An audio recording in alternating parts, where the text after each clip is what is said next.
So what I want to do first, get my spray bottle ready here. Alright, so he's got a good mist ready. I want to lay down a base coat on this, and I want this base coat to be dark, almost like an umber wash. And the reason I want this dark base coat is because it's going to give the depth of my painting. It's going to make my job easier. Also, this dark wash is going to add, believe it or not, more life and more vibrance to this painting. Okay, so I'm going to start off with some black gesso. That's going to make my life a little easier spreading things around. And into this black gesso, I'm going to mix some alizarin crimson. It's always very warm, but it's not a bright color. I don't want any bright colors yet. I want warmth.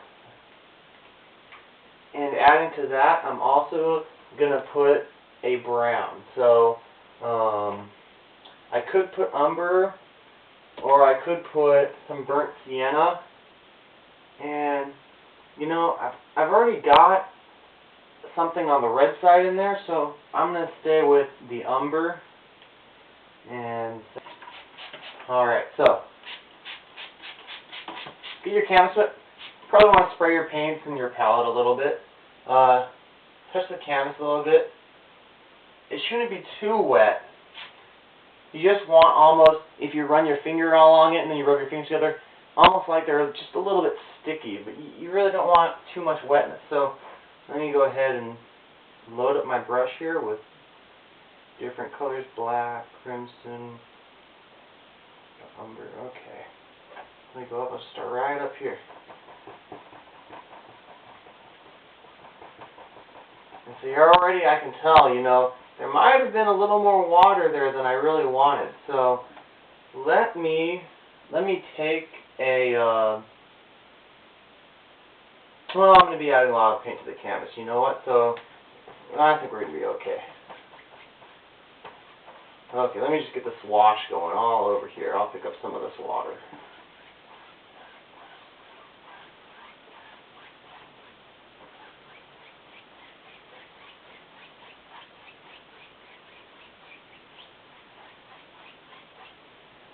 So it's always useful to have something by you. Right now I don't have anything very absorbent, so I'm just going to do the best I can with this paper, just kind of pick up a little bit of this water. My canvas doesn't need to be quite this wet. Because you got to remember, the acrylics, even though they do dry fast and do dry quickly, having a ton of water on your canvas makes it hard for you to keep the colors where you want. Now, this effect that you see here, how the dots are making a lacy effect with the water, that would be great if I was doing some clouds or something, but I want to lay in this solid base coat, so I got to do what I got to do. There we go, that's what I'm looking for. I'm just going to streak that around all over the place. And you can tell right now, you know, that looks, look, it's dark. There's nothing very warm looking about this, but once we start adding the rest of our painting over this, it is going to just come to life.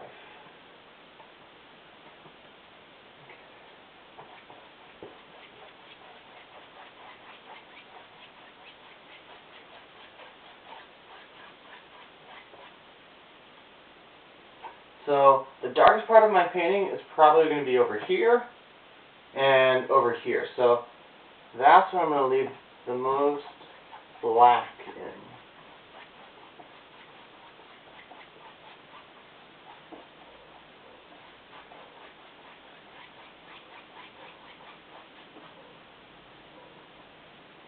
And you don't have to worry too much about having all haphazard strokes in here, because in a second I'm going to take out my blender brush and lightly blend things together a little bit.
Alright, so we're doing pretty good here.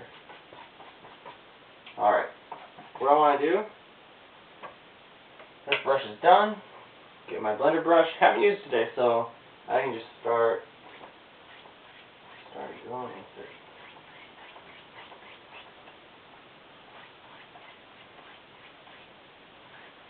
Now, the choices I have, I could pull horizontally or diagonally or vertical,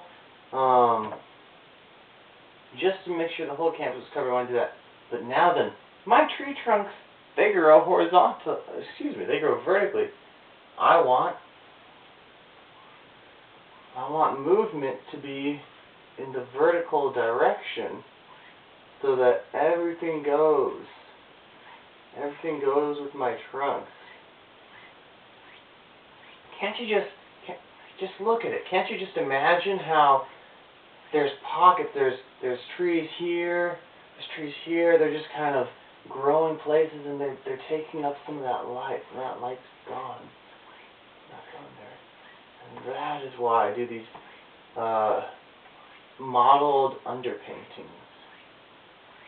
And not modeled like a plain model, modeled like a modeled background, like splattered or mixed.